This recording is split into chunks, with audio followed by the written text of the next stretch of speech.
우리는 이번 사순절 기간 동안 예수님이 누구신가에 대한 초점을 맞추고 요한복음을 중심으로 이렇게 말씀의 은혜를 나누고 있습니다. 그래서 첫 번째 주일에는 나는 생명의 떡이라, 그리고 지난 주일에는 나는 세상의 빛이다. 그런데 오늘은 나는 양의 문이라 그러셨어요. 세상의 빛이나 생명의 떡은 우리가 이해가 되겠는데 왜 주님은 양의 문이라고 그러셨을까? 도대체 나는 양의 문이라고 하는 이 말씀하시는 그 의미 속에 담겨져 있는 뜻은 무엇일까? 이렇게 우리가 생각을 하게 되는데요. 오늘은 두 가지로 양의 문에 담겨져 있는 의미 두 가지를 잠시 전하면서 함께 은혜를 나누려고 합니다. 첫 번째로는 관계의 문입니다. 관계의 문. 여러분, 우리는 주님과 나와의 관계가 형성이 되어야 합니다. 집집마다 보게 되면 다 문들이 있어요. 그런데 그 문으로 들어가는 사람은 누가 들어갑니까? 그렇죠. 그래요. 타인이 들어가는 것이 아니라 그 집에 가족이거나 관계가 있는 사람들만이 들어갈 수가 있는 거죠. 관계가 없는 사람이 그 집에 문을 열고 들어가면 그것은 가택 침입이거나 아니면 도둑입니다. 그래서 그 집 문으로 들어갈 수 있는 사람은 누구냐? 관계가 형성되어 있는 사람만이 들어가게 되는 거예요. 양도 마찬가지라는 것입니다. 이스라엘에게 있어서 이 목자와 양의 관계는 아주 끈끈한 관계로 그렇게 형성이 되어 있는 그런 관계입니다. 이스라엘은 양을 키우는 유목민이에요. 그러니까 목축업을 하는 나라입니다. 그래서 이스라엘은요, 목자와 양의 관계에 대해서 그 누구보다도 잘 알아요. 그래서 양의 문이다. 그러면 그것이 무엇을 의미하는지 우리는 잘 이해가 안 되지만 이스라엘 사람들은 잘 이해가 될 수밖에 없었다라고 하는 거예요. 여러분, 양에게 있어서 가장 필요한 것, 가장 중요한 것이 있다라고 하면 뭐 자신들이 사는 뭐 넓은 집이나 또 뭐 이렇게 뭐 물질이라든가 이런 것이 아니죠. 아니겠죠? 양에게 있어서 가장 필요한 것은 필요한 것 한 가지가 있다라고 하면 바로 목자예요. 자기네들을 인도해주고 안내해주고 또 지켜줄 수 있기 때문에 목자가 필요한 것입니다. 그런데 이스라엘에 있어서 여러분 이런 목자와 양의 관계는요, 우리가 흔히 생각하는 어떤 주인과 가축 관계, 내가 기르는 가축의 관계, 이런 그렇게 생각하시면 안 돼요. 예전에 우리가 강아지를 키울 때, 제가 어렸을 때만 해도 여러분 강아지를 다 어디서 키웠습니까? 우리가 어렸을 때만 해도 바깥에서 다 키웠어요. 그죠? 집 밖에서 키웠습니다. 집 밖에서 목줄을 메어놓고 도둑이 들어오거나 또 누가 들어오면 짖게 만들었지 않았습니까? 근데 지금은 집 안에다가 강아지를 들여서 키운 사람은 아무도, 집 안에다가 강아지를 들여서 키운 사람은 아무도 없었어요. 우리 때만 해도. 그런데 세월이 이제 지나서 저도 개를 키우지만 요즘은 어떻습니까? 집안에서 키우잖아요. 집 밖에서 키우는 강아지를 요즘 본 적이 없는 것 같아요. 다 집안에서 키웁니다. 재미있는 것은 우리가 운동을 하러 공원이나 이렇게 기천가를 이렇게 나가 보면 여러분 어떻습니까? 아기를 태우는 그 스트롤러에, 그죠?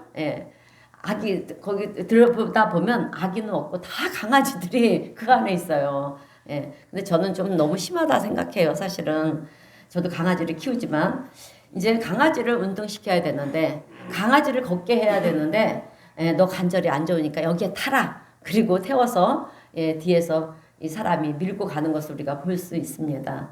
이것은 여러분 무엇을 의미하느냐 하면 지금은 예전 같지가 않다라고 하는 거예요. 강아지와 주인 관계는 가족같이 친밀함을 그렇게 갖게 됐다라고 하는 거죠. 그래서 강아지가 아프면 마치 내 자식이 아픈 것처럼 어떻게 합니까? 그죠? 병원에 데리고 가서 진찰을 받게 하고 그런 관계가 형성된 것이 요즘 시대의 반려견과 반려모와의 관계라고 볼 수가 있는 거죠. 그래서 그것을 생각할 때 이스라엘에 있어서 목자와 양의 관계가 그런 관계였다라고 하는 것입니다. 그저 우리가 가축을 기르듯이 동물을 키우듯이 이런 차원이 아니라 목자는 양에게 있어서 정말 가족과 같은 그런 존재였다라고 하는 거예요. 그래서 목자는 이제 다음 주에 우리가 선한 목자에 대해서 말씀을 나눌 텐데, 목자는 양을 위해서 목숨을 버릴 만큼 양에 대해서 진심의 마음을 가지고 있는 것이 목자의 모습이었다라고 하는 것입니다. 그래서 아기 예수님이 탄생하실 때도 보게 되면 목자들이 무엇을 하고 있었습니까? 밤에. 누가복음 28장 8절의 말씀을 보면은요, 목자들이 밤에 밖에서 자기 양떼를 지켰다 이렇게 기록이 되어 있는 것을 우리가 볼 수가 있습니다. 목자들은 밤에도 양떼들과 함께 그렇게 밤을 새우며 지내는 것이 목자들의 모습이었다라고 하는 거예요. 그래서 목자 없는 양이란 있을 수가 없고 존재할 수도 없다라고 하는 것입니다. 근데 마태복음 9장 36절의 말씀을 보게 되면은요, 예수님께서 이스라엘 백성들을 향해서 뭐라 말씀하셨냐면 목자 없는 양 같다 이렇게 말씀을 하셨어요. 그래서 무리를 보시고 불쌍히 여기시니 이는 그들이 목자 없는 양같이 고생하며 기진함이라. 예수님은요, 이스라엘 백성들이 주인 없이 떠도는 그런 모습을 보면서 마치 목자 없는 양과 같다 그러시면서 마음 아파하시고요, 또 슬퍼하시면서 그들을 불쌍히 여기셨다라고 하는 거예요. 그리고 누가복음 15장 3절에서 6절 말씀을 보게 되면 예수님은 이제 천국 비유에 대한 말씀을 하시면서 양 100마리가 있는데 한 마리를 잃어버리면 어떻게 한다고 말씀하셨냐면, 우리 다 함께 누가복음 15장 3절에서 6절 말씀 우리 다 함께 읽어보겠습니다.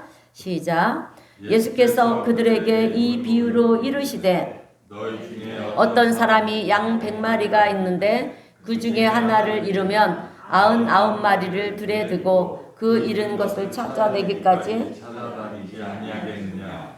또 찾아낸즉 즐거워 어깨 메고 집에 와서 그 벗과 이웃을 불러 모으고 말하되 나와 함께 즐기자. 나는 잃은 양을 찾아 내었노라 하리라. 아멘. 한 마리를 잃어버려도 99마리가 있으니까 그까지 한 마리쯤 없으면 된다. 그러지 않으셨다라고 하는 거죠. 99마리를 내버려 두고 그 한 마리를 찾아간다라고 하는 거예요. 그리고 중간에 포기하지 않고 그 잃은 것을 찾아내기까지 찾아다닌다는 것입니다. 절대로 찾기까지는 안 돌아온다라고 하는 거죠. 그리고 찾으면 어떻게 한다고 하셨습니까? 그 양을 어깨에 메고 와서 이웃들과 함께 즐거워한다, 이렇게 잔치를 한다, 이렇게 성경에 기록이 되어 있는 것을 우리가 볼 수가 있습니다. 그만큼 목자에게 있어서 양은요, 진심이 담겨져 있는 대단한 관계성을 가지고 있다라고 하는 거예요. 그래서 목자들은 양을 위해서 양의 우리를 만들어 주고요, 또 울타리를 만들어서 양들이 살 수 있도록 집을 만드는데, 그냥 얼기설기하게 그냥 대충 만드는 것이 아니라 아주 튼튼하게 벽으로 높지는 않지만 튼튼하게 만들고요. 그 위에 이제 위로 또 험한 짐승들이 들어올지 모르니까 가시덤불과 같은 것을 올려놓고, 그렇게 짐승들이 침입해서 들어오지 못하도록 보호막을 다 해놓는다라고 하는 거예요. 그리고 돌벽으로 이제 동그랗게 지어진 그 일타리 가운데 뭐가 있느냐면 당연히 문이 있겠죠. 문이 하나 있는데 양들이 들어왔다 나갔다 할 수 있는 작은 문을 내어 놓는 거예요. 근데 때로는 양떼들을 데리고 이제 먼 곳으로, 푸른 풀밭을 찾아서 가면 먼 곳으로 가지 않겠습니까? 그럼 너무 멀리 가다 보면 다시 돌아오기가 뭐해서 여러분 임시로 이제 울타리를 만드는 거예요. 만드는데 문을 닫을 수가 없으니까 이 목자가 자기가 친히 문이 되는 거예요. 문이 되어 주는 것입니다. 울타리에 문을 달지 못했기 때문에 그 목자는 그 문자리에 앉아가지고 문 역할을 하는 거죠. 양들이 밖으로 나가지 못하게도 하고요. 또 외부로부터 다른 짐승들이 침입하지 못하도록 문의 역할을 하는 것이 이 목자들의 역할이었다라고 하는 것입니다. 그래서 이런 여러 가지 이 정황들을 우리가 볼 때 목자와 양의 관계는요, 정말 가깝고도 친밀한 사랑의 관계라고 하는 것을 우리가 알 수가 있는 거예요. 그래서 오늘 예수님도 이런 목자와 양의 관계를 이야기하시면서 중요한 것 한 가지를 말씀하시는데, 그 말씀이 오늘 본문 3절 4절입니다. 양은 목자의 음성을 알아듣고 따른다. 할렐루야. 이렇게 기록이 되어 있습니다. 오늘 우리 성도님들은 목자의 음성을 듣고 성전으로 나오신 줄로 믿습니다. 여러분, 양이 목자의 음성을 안다, 알아듣는다라고 하는 것은 중요한 관계라는 거죠. 그러니까 양 전문가들이 얘기를 하는데요. 여러분, 이 양이 어리석은 것 같아도 어리석지가 않다라고 하는 거예요. 주인이 다른 이 양들을 다 섞어 놓고요. 주인이 섞어 놓고 목자가 가자 그러면은요. 그 목자에 속한 양들은요. 다 따라 나온다는 거예요. 참 이것을 보면서 오늘 우리도 하나님의 음성을 듣고 이곳에 오지 않았습니까? 우리가 여러분 네 발로 온 것 같죠? 아니에요. 영적으로 하나님의 음성이 하나님이 우리의 발걸음을 인도하셨다라고 하는 것입니다. 그래서 목자에 속한 그 양들은 그 목자의 음성을 듣고 따라간다라고 하는 거예요. 참 신기하게도 내 목자의 음성을 양들은 머릿속에 인식하고 있다라고 하는 거예요. 그래서 자다가도 목자가 가자 그러면 자다가도 일어나서 따라간다라고 하는 것입니다. 어디로 가든지 목자가 어디로 가는지 어디로 가십니까? 이렇게 묻고 갑니까? 아니잖아요. 그냥 묵묵히 푸른 풀밭 목자가 알아서 푸른 풀밭 실만한 물가로 나를 인도해 주실 것이다. 그렇게 하고 따라간다라고 하는 거예요. 그래서 모든 양들 중에는 자기 목자의 음성을 기억하지 못하는 양들은 단 한 마리도 없다라고 하는 것입니다. 오히려 다른 목자가 부르면 무서워서 도망을 친다라고 오늘 성경은 말씀하고 있지 않습니까? 5절 말씀을 보게 되면 타인의 음성을 알지 못하는 거로 타인을 따르지 아니하고 도리어 도망하느니라 이렇게 말씀하고 있어요. 양들은 다른 목자의 소리에는 무서워서 도망을 가는데 자기 목자의 소리면 따라간다라고 하는 거예요. 근데 오늘 이렇게 양의 문이라고 말씀하시는 오늘 본문 요한복음 10장의 말씀 전에 요한복음 9장에서 있었던 사건, 어떤 사건이 있었느냐, 무슨 이야기가 나오느냐 하면 여러분 예수님께서 이제 길을 가시는데 길을 가시다가 날 때부터 이 맹인된 사람을 만나는 것입니다. 그래서 예수님께서는 그 맹인된 사람을 불쌍히 여기시고 눈을 고쳐주셨어요. 그래서 주변에 있던 사람들이 다 놀라는 거예요. 아니 이 사람은 날 때부터 보지 못하던 사람이었는데 어떻게 보게 되었느냐 그러면서 자 막 놀래하는데 그때 이제 바리새인들도 같이 그것을 신기하게 바라보는 거예요. 근데 바리새인들은요 사실 맹인이 눈을 뜬 것에 대해서 관심이 없어요. 그들은 안식일에 네가 이렇게 치유를 받았는데 너를 고친 사람이 누구냐? 안식일에 일을 했다라고 하는 것입니다. 안식일에는 쉬어야 되는데 아무것도 하면 안 되는데 안식일을 범한 사람이 누구냐? 그 사람은 죄인이다 이렇게 말을 하는 것입니다. 여러분 안식일의 주인은 누구십니까? 하나님 예수님이잖아요. 그런데 예수님을 향해서 죄인이라고 그렇게 얘기를 하는 거예요. 그러면서 이 맹인이었던 사람에게 묻는 거죠. 너는 그 사람이 누군지를 아냐? 그랬더니 나는 그 사람이 누군지를 모릅니다. 어떻게 알겠어요? 자기가 눈을 감고 있었는데 뜨지를 못했는데 그 사람이 어디서 왔는지 어떤 사람인지 나는 알지를 못합니다. 단지 내가 아는 것은 내가 지금 맹인이었다가 내가 보게 되었다. 보게 된 것 이것만 내가 압니다. 이렇게 얘기를 하고요. 바리새인들을 떠나갑니다. 멀리하는 것을 볼 수가 있어요. 근데 그때 예수님께서는 이제 맹인에게 맹인이었던 사람에게 다가오는 거예요. 그럴 때 맹인이 물어보는 거죠. 당신은 누구십니까? 그럴 때 예수님은 내가 바로 너의 눈을 뜨게 한 사람이다. 장본인이다. 이렇게 이제 그러시는 거예요. 그렇게 얘기를 하시는 거예요. 그러시면서 내가 인자를 믿느냐? 여러분 하나님은 당신을 인자로 표현을 하셨어요. 내가 인자를 믿느냐? 그러자 맹인이었다가 보게 된 사람은 주저하지 않고 그 자리에서 내가 믿나이다 하고 바로 주님을 영접하는 거예요, 여러분. 그 다음에 이 사건이 있고 난 다음에 이제 예수님께서 말씀하시는 거예요. 나는 양의 문이다. 그러면서 양은 내 음성을 듣는다, 따른다 이 말씀을 하시는 거죠. 이런 관점에서 여러분 바리새인들과 예수님과의 관계를 가만히 생각해 보면은요 분명해지는 것이 하나가 있어요. 그것은 바리새인들은 예수님이 당신이 하나님의 아들이고 또 그리스도라고 하는 것을 수도 없이 주님은 말씀해 주셨어요. 그런데도 그들은 그것을 이해하지 못하는 거예요.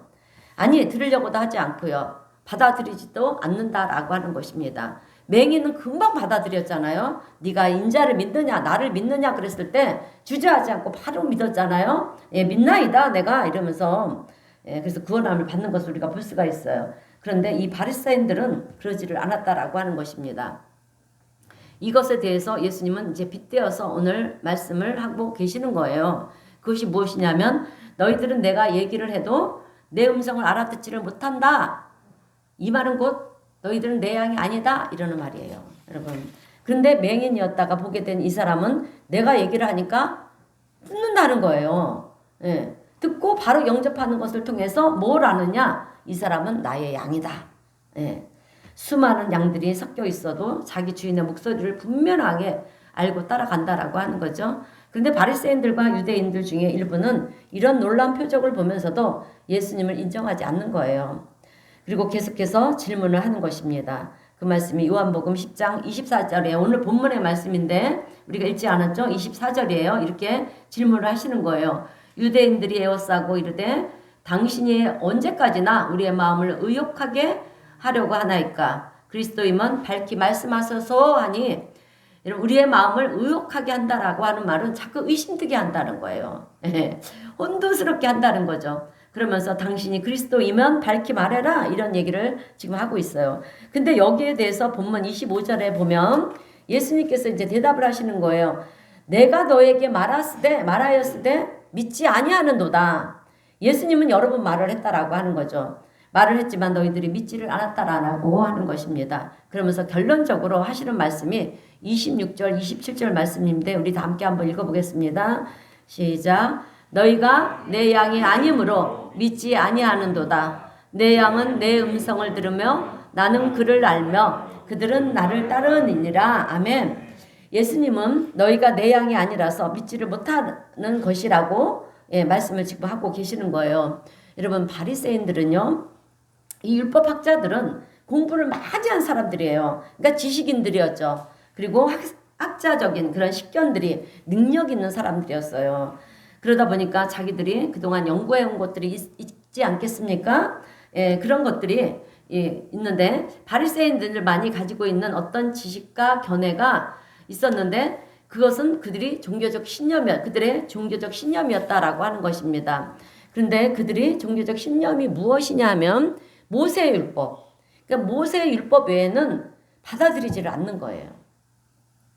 여러분 모세의 율법이 뭐냐면 하나님이 모세에게 모세와 맺은 언약이 있잖아요. 그 언약을 말하는 건데 모세를 통해서 이스라엘 민족에게 주었던 율법을 말하는 거예요. 그래서 모세 오경 하면 뭡니까? 창세기, 출애굽기, 레위기, 민수기, 신명기 이 5가지 이 말씀만 이들이 믿고요. 그 외에는 믿지를 않는 거예요. 그런데 예수님이 모세의 율법을 건너뛰고 안식일을 자꾸 범하니까 말씀을 하시니까 받아들이지를 않는 거죠. 안식일의 주인이 예수님이신데 그것을 모르고 그들은 자꾸 예수님을 향해서 당신은 모세보다 큰 자입니까? 이제 이렇게 얘기를 하는 거예요. 예수님께서 내가 그리스도라 그렇게 말씀을 해도 그들은 받아들이지를 못하는 거죠. 목자의 음성을 듣지를 못하는 거예요, 여러분. 그래서 예수님은 그런 바리새인들을 향해서 너희는 내 양이 아니다. 그러시는 거죠. 여러분 오늘 우리도 마찬가지라는 거예요. 이 시대를 살아가는 수많은 사람들도 보게 되면 여러분 우리가 전도를 해보면 알지 않습니까? 전도를 할 때 예수님은 하나님의 아들이십니다. 예수님은 우리의 구원자이십니다. 예수님을 믿어야 우리가 천국에 갈 수 있습니다. 우리 예수님을 믿으세요. 이렇게 말을 하면 뭐랍니까? 받아들이지를 않는 사람들이 얼마나 많은지 몰라요. 우리는 죄인이라면 너나 죄인이지 나는 죄인 아니다 이렇게 얘기를 하지 않습니까? 그래서 왜 받아들이지 않느냐 하고 보면 세상적인 그런 학식과 견해들이 참 많이 있다라고 하는 것입니다. 그들의 생각을 그런 세상의 학식과 이 견문들이 그들의 생각을 사로잡고 있다라고 하는 거죠. 그래서 말도 안 되는 소리를 하지 말라고 그렇게 얘기를 하는 거고 요즘 세상에 예수님이란 그런 존재가 무슨 있느냐라고 그렇게 얘기를 해요. 근데 우리가 전도를 하고 복음을 전할 때 보면 주님께 속한 사람들은 있어요. 드물지만 있습니다. 금방 받아들이는 사람들이 있어요. 아 그래요? 생각해 보겠습니다. 그리고 가까운 교회에도 내가 한번 나가보겠습니다. 막 이렇게 얘기하는 사람들이 드물게 있어요. 그 사람들은 양의 음성을 듣는 사람들이라는 거죠. 그러나 세상 많은 사람들은 복음을 거부하고 진리를 받아들이려고 하지 않고요. 들으려고도 하지 않는 것입니다. 참 안타까운 모습이 아닐 수가 없다라고 하는 거죠. 그런데 여러분 우리도요 똑같은 설교 말씀을 들어도 그렇지 않습니까? 어떤 사람은 마음에 찔림을 받아서 그죠? 때로는 그렇잖아요. 아 주님의 뜻이 이런 것이었구나. 내가 그동안 잘못 살아왔구나. 오늘 이후로 내가 돌아서서 바른 삶을 살아야 되겠다. 이런 분이 있는가 하면 또 어떤 사람은 말씀을 들으면서 위로를 받기도 해요. 그래서 막 눈물도 나잖아요. 때로는 그죠? 그리고 힘을 내기도 합니다. 그래 맞아. 주님이 나와 함께 하신다고 그랬으니까 내가 힘을 내야 되겠다. 임마누엘 하나님과 함께 힘을 내야 되겠다. 이런 분들도 있고요. 근데 어떤 사람은 아무리 말씀을 전해도요. 그 말씀이 지루하게만 들리는 거예요. 사실 처음에 하나님에게 이끌려서 누군가의 손에 이끌려서 오게 되면 우리도 그러지 않았습니까? 아무래도 전도를 해서 와서 말씀을 들을 때 안 들리는 거예요. 무슨 얘기인지도 모르겠고 그죠? 그러니까 그 말씀이 지루해서 졸기도 하고 마음에 들어오지도 않잖아요. 그러다 보니까 정말 주님의 음성을 듣는 양이 우리 어떨 때 보면 따로 있구나 하는 이런 생각이 들기도 하는데 그러나 우리가 이렇게만 생각하면 안 돼요. 우리도 다 같이 그랬잖아요. 처음에는 무슨 말씀인지도 모르겠고 참 지루하기만 하고 따분하고 빨리 끝났으면 좋겠고 근데 어느 날서부터 자꾸 들으면 우리가 자꾸 말씀을 들으면 믿음은 들으면서 난다 그랬잖아요. 듣다 보니까 하나님의 말씀이 들려오는 거 마음에 들어오고 그죠? 찔림도 받기도 하고 은혜도 받기도 하고 그러지 않습니까? 자 그래요. 말씀은 믿음은 그런 거라고 하는 것입니다. 여러분 그리고 우리가 예배의 자리라고 하는 것은요. 설교하는 설교자가 있고 그것을 듣는 성도가 있는 자리가 아니에요. 여러분 이 자리에는 우리의 눈에는 보이지 않아요. 보이지 않지만 우리 주님이 함께 하시기를 함께하는 자리이고요. 성령님이 운행하시는 거예요. 여러분 운행하고 계십니다. 여러분 또 우리가 영안이 열려지면은요 보여요 사실은. 그래서 가끔씩 저는 제가 애통하는 심령에 대해서 이 강대상에서 딱 쓰면은요 함께 한다는 걸 보여주세요. 그러면 제가 막 눈물을 쏟는 거예요. 너무 감사해서. 자 그렇습니다. 성령님이 은행하시는 거예요. 하나님의 영광이 임하는 자리라고 하는 것입니다. 그래서 누가 서서 이 자리에서 설교를 하더라도요. 하나님께서는 그 사람의 입술을 통해서 여러분 들어야 될 사람들의 이 심령에 필요한 말씀을 전해주시는 것이 바로 예배의 자리라고 하는 것입니다. 그래서 예배를 드릴 때 누가 설교를 하든지 우리는 그 말씀을 들으면서 마음에 찔림이 있어야 되는 거예요. 깨닫는 은혜가 있어야 되고요. 들을 귀가 있어야 될 줄로 믿습니다. 들으면서 은혜를 받게 될 때 그것이 뭐냐? 나는 주님께 속한 자다라고 하는 증거예요. 그래서 내 양은 내 음성을 듣는다. 그런 관계가 형성이 되는 자리가 바로 예배의 자리라고 하는 것입니다. 오늘 우리 성도님들은 너무도 감사하게 하나님의 음성을 듣는 양인 줄로 믿습니다. 그래서 제가 설교를 해도 어떤 말씀인지 다 이해가 되죠? 은혜가 되는 줄로 믿습니다. 제가 설교를 잘한다고 하는 얘기가 아니라 제가 설교를 못해도요. 성령 하나님께서 우리 성도님들의 마음을 만지신다라고 하는 거예요. 그래서 은혜 받는 그런 성도님들이 되시는 줄로 믿습니다. 자 그러므로 오늘 우리 성도님들은 우리의 목자가 되시는 양의 문이 되시는 우리 예수님과 좋은 관계를 통해서 매주일 예배를 드릴 때마다 돈독한 관계 또 신뢰와 사랑의 관계를 형성할 수 있는 우리 성도님들이 되시길 주님의 이름으로 축원드립니다. 자, 두 번째로 양의 문은 무슨 의미인가? 여러분 양의 문은요. 구원의 문을 얘기하는 거예요. 아멘. 할렐루야. 모든 양들은 문을 통해서만 출입을 할 수가 있어요. 담장을 뛰어넘는 양은 사실 없습니다. 다리도 짧고요. 그죠? 사실 양들은요. 담장을 뛰어넘을 만한 능력도 없는 거예요. 그래서 오늘 본문 9절 말씀도 보게 되면 내가 문이니 누구든지 나로 말미암아 들어가면 구원을 받고 또는 들어가며 나오며 꼴을 얻으리라. 여러분 꼴은 먹이를 말하는 것입니다. 그러니까 푸른 풀, 푸른 초장 이것을 얘기하는 거예요. 그래서 들어가며 나오며 꼴을 얻는데 그 앞부분을 보면은요. 나로 말미암아 들어가면 구원을 받고 이것은 천국을 말하는 거예요. 우리가 하나님 예수님으로 인해서 천국을 가지 않습니까? 그래서 나로 말미암아 예수님으로 말미암아 우리는 들어가는 구원을 받게 되는 줄로 믿습니다. 여러분 구약을 보게 되면은요 이스라엘 백성들이 출애굽을 해서 강야에서 살아가게 될 때 성막을 만들었잖아요. 그죠? 성막을 하나님의 집 성막을 만들었어요. 그곳에는 성소가 있고요. 지성소가 있고 또 바깥들이 있고요. 물두멍이 이제 예배 자리에 들어가기 전에 물두멍인데 거기서 다 손을 씻고 들어가서 예배를 드리는 거예요. 그러니까 우리가 이게 구약에 있는 말씀대로 따라간다면 여러분 우리는요 예배 전에 다 손을 씻고 들어와야 되는 거예요. 예, 그리고 여기에 커피 뭐 어떤 거 갖고 들어오면 안 되는 거예요. 여러분 그래서 되도록이면 예, 항상 제 마음에 그게 걸렸어요. 그러니까 제가 마음에 걸릴 때는 하나님이 지시하시는 거거든요. 그래서 되도록이면 예, 주방에서 다 드시고 그냥 들어오시기를 바랍니다. 그리고 이제 입이 마르다 싶으면 물은 괜찮지만 그 외에는 예, 되도록 갖고 들어와서 드시지 마세요.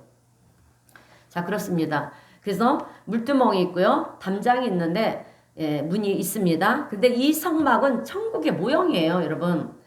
천국의 모형이면서 그 하나하나가 다 예수 그리스도를 상징하고 있다라고 하는 것입니다. 근데 그 성막에 있는 문도 마찬가지로 예수 그리스도, 우리 예수님을 상징하고 있는 거예요. 그런데 오늘 본문 말씀에서도 이 문을 통해서만 출입을 할 수가 있다라고 하는 거죠. 나로 말미암아 예수로 말미암아 들어가면 구원을 받는다. 천국 문도 마찬가지라는 거예요. 오직 예수 그리스도를 통해서만 천국으로 들어갈 수가 있다라고 하는 거죠.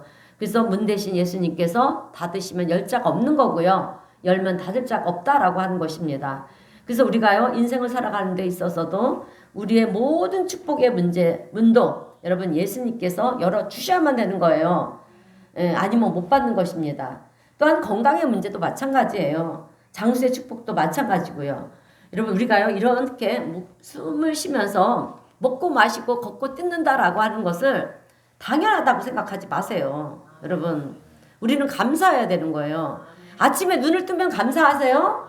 왜? 밤새 아무 일도 없이 하나님이 보호해서 지켜주셨으니까. 어떤 사람은 밤새 안녕하고 떠나가는 사람들이 있지 않습니까? 예, 그래서 우리는 예, 눈을 뜨는 순간서부터 아 오늘도 나를 살게 하셨구나. 예, 그러면서 감사하시는 우리 성도님들 되시기를 바랍니다. 자, 그래요. 우리의 삶은 하나님께서 허락해 주셨기 때문에 우리가 먹고 마시고 걷고 뛸 수가 있다라고 하는 거예요. 내가 장수한다고 싶어서 장수할 수가 있습니까? 예, 장수할 수 없죠. 명예를 갖고 싶다고 해서 우리가 갖는 것도 아니고요. 또 내가 건강하고 싶다고 해서 건강하느냐? 아니잖아요. 예? 여러분 우리가요 어느 순간인가 믿음의 눈이 열려지고요. 영안이 열려지고 또 우리의 믿음이 영적으로 성장해지면 이 모든 것들이 보여집니다. 제가 아까도 얘기했죠. 예, 영적으로 영안이 늘리면 보여져요. 환상도 보게 되고 또 말씀을 통해서 역사하시는 주로 환상, 꿈 막 이런 것들을 통해서 하나님 우리에게 막 보여주시고 역사를 하신다라고 하는 것입니다. 그 다음에 우리의 고백은 그렇게 되면 이제 환상을 보고 하나님의 역사하심에 꿈에서 막 미리 알려주시고 막 그러면 예, 이런 것들이 우리가 보여지게 되면 그 다음에 우리의 입술의 고백은 뭡니까? 이 모든 것들은 다 하나님의 은혜입니다. 여러분 이 고백이 우리가 저절로 나오는 거예요. 오늘 저도 우리 성도님들도 주님의 은혜 가운데 살시고 계시는 줄로 믿습니다. 하나님께서 허락해 주셨기 때문에 우리가 사는 거지 내 힘으로 내 지혜로 한순간도 우리는 살아갈 수 없는 그런 존재라고 하는 것을 오늘 우리는 알아야 될 줄로 믿습니다. 그런 관점에서 볼 때 구원의 문은요 오직 예수 그리스도 한 분이시라는 거예요. 믿으시기를 주님의 이름으로 축원드립니다. 여러분 사도행전 4장 12절 말씀을 보게 되면 구원을 받을 만한 다른 이름을 우리에게 주신 적이 없다라고 그렇게 말씀을 하고 있어요. 우리 함께 읽어보겠습니다. 사도행전 4장 12절입니다. 시작. 다른 이로서는 구원을 받을 수 없나니 천하 사람 중에 구원을 받을 만한 사람 우리에게 주신 이름이 없음이라 하였더라. 아멘. 근데 우리가 이런 얘기를 하면 세상 사람들은 우리 기독교를 어떻게 합니까? 참 싫어해요. 배타적이라는 거죠. 예. 편협하고 자기네만 옳다라고 그렇게 생각을 한다라고 하는 거예요. 그러면서 종교는 다 똑같다고 얘기를 합니다. 진리를 추구하는 것은 다 똑같다는 거죠. 예. 오늘 우리 성도님들 생각은 어떻습니까? 모든 종교가 다 똑같다고 생각하십니까? 예, 절대로 같지 않아요, 여러분. 우리 예수님을 바라보는 시각들이 다 똑같지가 않다라고 하는 거죠. 이슬람교에서는 어떻습니까? 우리 예수님을 할렐루야 할렐루야. 힘이 납니다. 지난주에도 저에게 힘을 실어주더니 오늘도 또 이번 주에도 힘을 실어주네요. 자, 유대교에서는 뭐라고 합니까? 랍비 선생이라. 그냥 선생으로 바라봐요. 예. 유대교가 누굽니까? 이스라엘교였잖아요. 이스라엘인들이 됐잖아요. 그리고 또 우리 기독교에서는 어떻게 보느냐? 예수님은 하나님의 아들이십니다. 메시아다. 우리의 구원의 문이시다. 예, 우리의 구세주가 되신다. 이렇게 보지 않습니까? 근데 뭐가 똑같습니까? 다 다르잖아요. 예, 구원도 마찬가지라는 거예요. 불교에서는 어떻게 얘기를 합니까? 깨달으면 된다라고 하는 거죠. 진리를 깨달으면 망생극락 구원이라는 거예요. 어떻게 진리를 깨달으면. 그래서 맨날 깨달아요. 깨달았다가 저들은 운명을 한다라고 하는 거죠. 저는 정말 내 부모 형제들을 보면서 너무 안타깝고요. 마음이 아파요. 귀가 안 열렸어요. 여러분. 자, 그리고 힌두교에서는 구원이라는 건 없다고 얘기를 해요. 그 대신 자기가 사는 대로 업대로 다음 생에 살다가 업대로 살다가 다음 생에 윤회를 한다라고 하는 거예요. 우리는 불교에서 윤회를 얘기하는데 원래는 힌두교에서 윤회를 얘기하는 거예요. 이 불교에서는 깨달음, 진리를 깨달아야 된다. 예, 그렇게 얘기하지 않습니까? 근데 이 힌두교에서는 윤회를 얘기해요. 돌고 돈다라고 하는 것입니다. 내가 업대로 살다가 윤회를 한다라고 하는 거예요. 우리 기독교는 천국과 지옥의 얘기를 하잖아요. 예. 그래서 구원받는 자는 천국으로 가고 그렇지 않은 자는 지옥으로 간다. 이렇게 얘기하죠. 뭐가 똑같습니까? 똑같습니까? 전혀 다르잖아요. 공통된 점이 있다라고 하면 모든 종교가 여러분 선한 일을 하고 있다라고 하는 거예요. 좋은 일을 하고 있다라고 하는 겁니다. 근데 세상에서도 자선 사업하시는 분들도 보게 되면 그리고 또 복지관 이런 곳에서도 보게 되면 선한 일들을 많이 하잖아요. 예, 그것을 우리는 종교라고 얘기하지 않습니다. 정말 중요한 것은 천지 만물을 우리 창조하시고 우리의 죽음 이후의 삶까지도 주관하시는 분이 진짜 누구냐라고 하는 거예요. 모든 종교에서는 다 다른 얘기를 하면서 어떻게 같다라고 얘기를 할 수가 있느냐라고 하는 것입니다. 여러분 이 땅 모든 사람에게는 다 죄가 있어요. 죄 없는 사람은 한 사람도 없습니다. 우리가 조금만 더 깊이 나의 삶을 뒤돌아보면 어떻습니까? 내가 죄인이라는 것을 알 수가 있지 않습니까? 예, 그런데 우리는 내 죄의 문제를 스스로 해결할 수가 없다라고 하는 거예요. 그래서 내 죄의 문제를 해결해 줄 수 있는 사람이 필요한데 그분이 누구냐? 누굽니까? 그래요. 우리 예수님밖에 없는 줄로 믿습니다. 여러분 세상 어떤 종교가 죄의 문제를 사하여 주십니까? 불교에서는 깨달아야 된다라고 하는데 깨달으면 죄가 없어집니까? 내가 열심히 돌을 닦다고 해서 죄가 사라지는 것도 아니잖아요. 착한 일을 내가 많이 한다고 해서 내 죄가 없어지지 않습니다. 여러분 산은 산이요 물은 물이다. 누가 말을 했습니까? 아유 잘하시네요. 그래요. 불교계의 교장이셨죠. 예, 성철 스님이 돌아가실 때 유언을 남기셨어요. 여러분 어떤 내용의 유언이었냐면 나는 내 인생을 잘못 살아왔다. 선택했다. 그래서 나는 지옥 간다. 여러분 유튜브 네이버에 한번 찾아보세요. 성철 스님이 마지막으로 남긴 유언을 한번 보세요. 예, 그 딸을 52년간 딸과 외면하고 살다가 이제 죽음 앞에 있을 때 딸을 만나지 않습니까? 그러면서 하신 말씀이에요. 우리는 그러면서 하는 소리가 나는 지옥 간다. 왜 가느냐? 내 죄가 산보다 높고 바다보다 깊어서. 안 그렇겠습니까? 하나님을 알지 못하고 살아왔고 우상을 숭배하는 일에 앞장서서 대장 노릇 해왔는데 우리는 구원이 없다라고 하는 거예요. 정말 있어요. 유튜브에 한번 보세요. 우리는 불교는 구원이 없다라고 하는 것입니다. 왜 없느냐? 죄값을 해결해 줄 자가 없기 때문에 이런 얘기를 하시고 돌아가셨어요. 여러분 성철 스님은 그의 인생 마지막 때에 새로운 사실을 깨달은 거예요. 그것은 한평생 진리가 아닌 것을 진리라고 그렇게 속인 죄가 너무 커서 나는 지옥에 간다라고 하는 거예요. 좀 진작에 깨달았으면 그죠? 지옥에 가지 않았을 텐데 모든 불자들에게 선망과 존경의 대상이었던 이 성철 스님이 어떻게 이런 얘기를 할 수가 있을까라고 하는 것입니다. 그것은 죽음 앞에 깨달았다라고 하는 거예요. 그런데 여러분 우리는 죽음 앞에 깨닫는 자도 천국 간다는 사실을 알아야 돼요. 그 영은 우리는 모르잖아요. 겉모습만 보는 거잖아요. 그래서 여러분 예수님이 십자가에 돌아가실 때 우편 강도가 구원함을 받는 것을 보지 않습니까? 그래서 우리는요, 누가 구원을 받을지를 모르는 거예요. 지금은 막 우리가 복음을 전하면 거부를 할지라도 그 사람이 죽음 앞에 자기 죄를 깨닫고 회개하면은요, 그 영혼은 구원을 받고 천국에 갑니다. 그래서 하나님은 끝까지 전도를 하라는 거예요.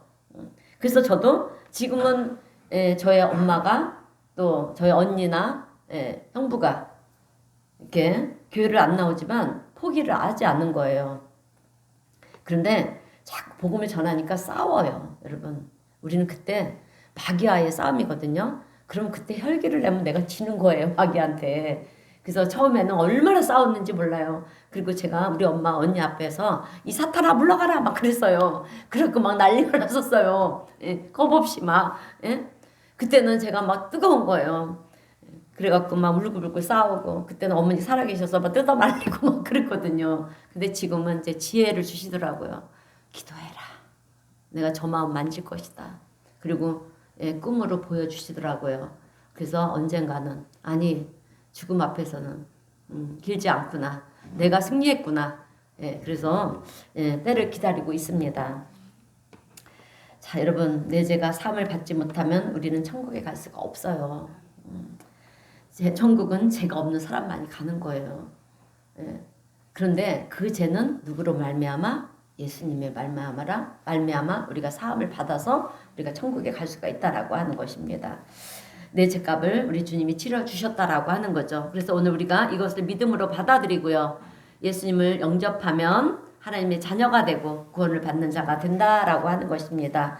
성경은 이 모든 것들을 우리에게 분명하게 말씀해주고 있잖아요. 그래서 오늘 우리의 목자 되신 예수님께서 말씀하신 것이 무엇이냐? 내가 너희 대신 죽음으로 말미암아 너희는 제사함을 받았다. 이것을 말씀해주고 있어요, 여러분. 그래서 세상에서 제사함을 얘기하는 종교는 없다라고 하는 것입니다. 우리 기독교 밖에는 없어요, 여러분. 그러면 주님께서 말씀하신 내가 너희를 대신하여 죽음으로 너희는 죄에서 구원을 받았다. 이 말씀 앞에 예수님의 양인 우리들은 어떻게 반응을 해야 되겠습니까? 아멘 해야죠. 아멘. 예수님으로 말미암아 내가 구원을 받았다. 그러면 아멘 그래야죠. 아멘으로 반응해야 될 줄로 믿습니다. 자, 주님의 음성, 목자의 음성을 듣고 우리는 반응을 해야 되는 거예요. 아멘. 주님 감사합니다. 우리의 모든 것은 다 하나님의 은혜입니다. 나는 예수님이 내 죄를 사하여 주신 줄로 믿습니다. 이렇게 반응하면서 예수님을 따라가는 우리들을 가리켜서 뭐라고 합니까? 그리스도인이라고 얘기를 하는 거예요. 여러분, 목자와 양의 관계에 있어서 오늘 우리는 예수님의 양인 줄로 믿습니다. 그래서 우리는 그분의 음성을 따라만 가야 되는 거예요. 근데 예수님의 양이 아닌 세상에 속한 사람들은 목자의 음성에 대해서 바리새인들이 그러했던 것처럼 주님의 말씀을 받아들이지를 못하는 것이죠.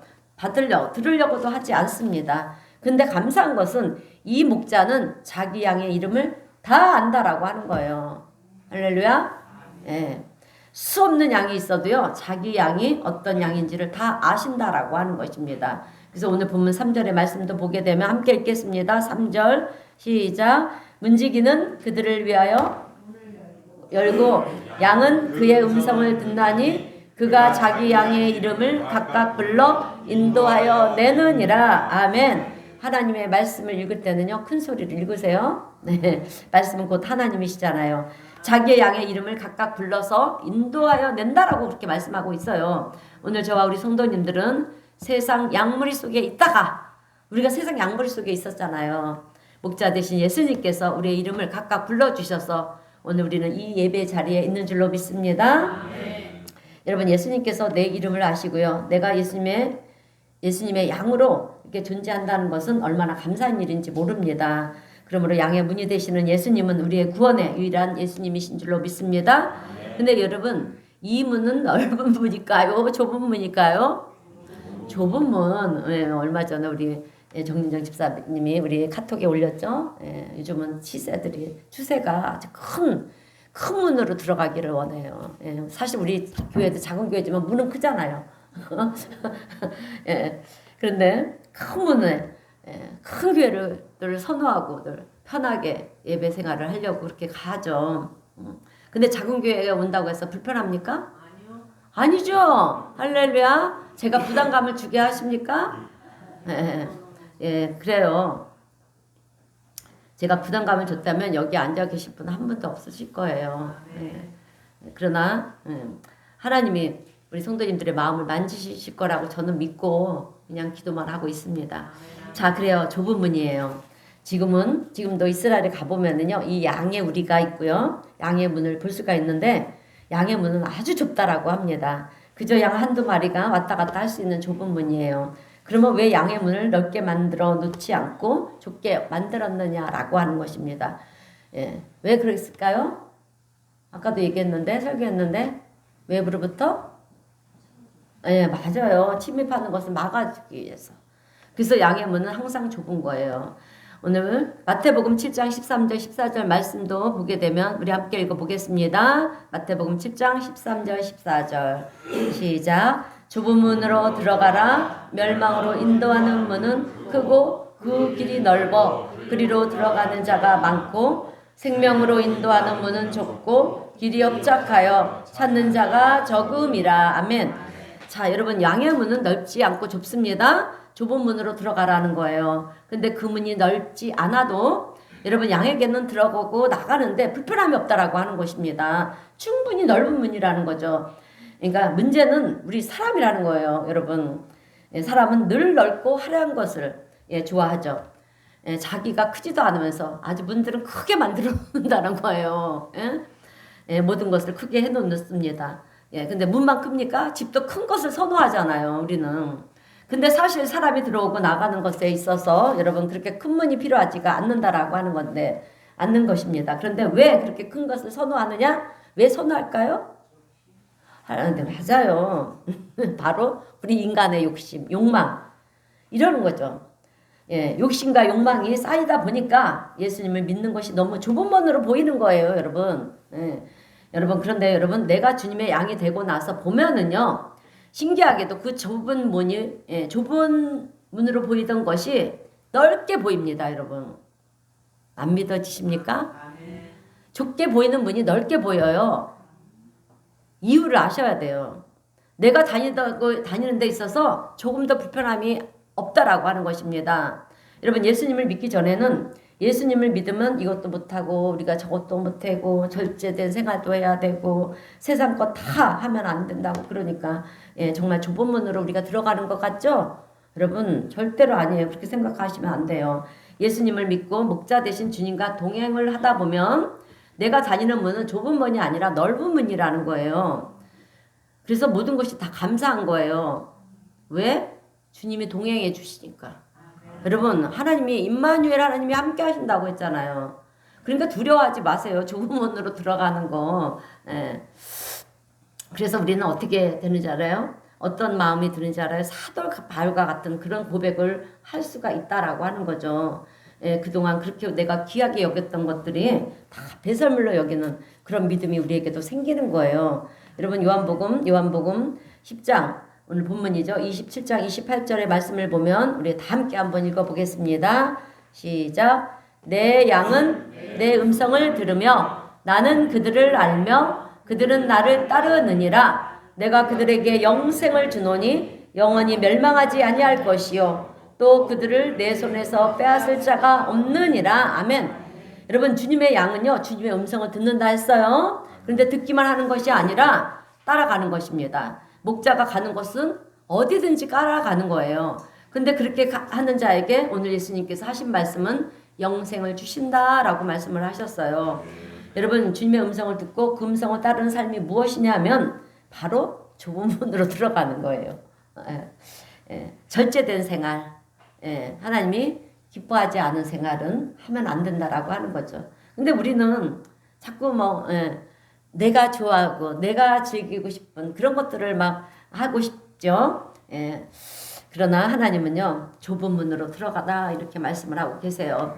내가 주님의 은혜를 알지 못하면 그 문이 사실은 좁아 보이지만, 그러나 주님의 은혜를 알고 나면 그 길이 정말 고귀한 길이고요. 진리의 길이고 축복의 길이고 넓은 길이라고 하는 것을 우리는 발견하게 될 줄로 믿습니다. 주님의 양이 돼서 살아갈 때는 충분히 넓은 문이라는 거예요. 왜? 주님이 우리와 함께 하시기 때문에.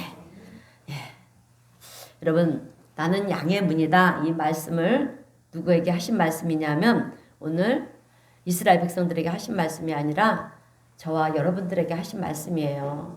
아멘. 그래서 우리는 주님을 통해서만 구원의 길로, 영생의 길로 나아갈 줄로 믿습니다. 이것을 오늘 우리 성도님들은요, 믿음으로 고백하시고요. 또 우리를 위해서 기꺼이 양의 문이 되어주신 주님께 감사하면서, 그리고 찬송하면서 믿음의 길을 여러분 끝까지 승리할 수 있는, 끝까지 달려가서 승리할 수 있는 우리 성도님 모두가 되시기를 주님의 이름으로 축원드립니다. 네, 기도하겠습니다. 사랑과 은혜가 풍성하신 하나님 아버지 감사합니다. 오늘 귀하고 복된 성일에 양의 문이 되어주신 우리 주님의 그 사랑을 주님 우리가 다시 한번 기억하며 또 감사하며 우리 하나님께 영광 올려드립니다. 주님 우리의 삶 가운데 늘 동행하여 주시고 양의 문이 되시어서 우리의 출입을 지켜주옵시고 우리를 인도하여 주시옵소서. 그래서 주님으로 인하여 기쁨과 감사가 마르지 않는 복된 우리 성도님들이 다 되게 하시고 또 끝까지 강하고 담대한 믿음을 가지고 승리하는 하나님의 사람들이 다 될 수 있도록 하나님 여기 모인 우리 성도님 모두를 축복하시고 은혜 위에 은혜를 더하여 주시옵소서. 예수님의 이름으로 기도드리옵나이다. 아멘. 네, 찬송가 570장 찬송하겠습니다.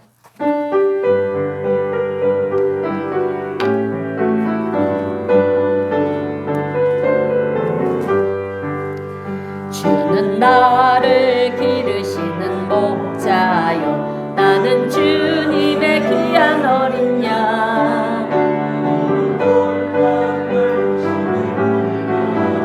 나를 늘 인도하여 주신다. 아멘. 주는 나의 좋은 목자 나는 그의 어린 양 저를 따라 꼴을 먹여주니 내게 부족함 전혀 없어라.